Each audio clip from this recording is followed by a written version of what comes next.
म्हणजे मराठा चंद्रकांत पाटील यांचं मोठं विधान, म्हणाले भाजपाबद्दल असंतोष। फिरत्या शाळेमुळे गरजू विद्यार्थ्यांना शिक्षणाची दारे खुली, 450 मुलांचा यंदा शैक्षणिक प्रवेश। अजित पवारांच्या राष्ट्रवादीत छगन भुजबळ नाराज आहेत, उत्तर देत म्हणाले मी स्पष्टच सांगतो। उजनी पर्यटन विकास केंद्र उभारण्याच्या पुन्हा हालचाली, पुण्यात अजित पवारांच्या उपस्थितीत बैठकीत आराखडा सादर। तर नाट्यगृहावरील कर देखभालाची जबाबदारी सरकारची, शरद पवार यांचे मत। अप्रचाराला जलसंवादातून उत्तर, राज्य भाजपच्या उच्चस्तरीय बैठकीत निर्णय।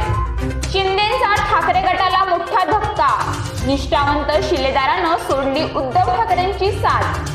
कोल्हापुरात कोयना एक्सप्रेसने तिघींना चिरडले, 2 महिलांसह चिमुकलीचा मृत्यू। तर दक्षिण आफ्रिकेत फडकला मराठी झेंडा, जालनाकर धावपटूनं पूर्ण केली सर्वात खडतर मॅरेथॉन। कोहलीच्या कामगिरीकडे लक्ष, भारताची आज कॅनडाची अखेरची साखळी लढत, बुमराह पंतकडून अपेक्षा।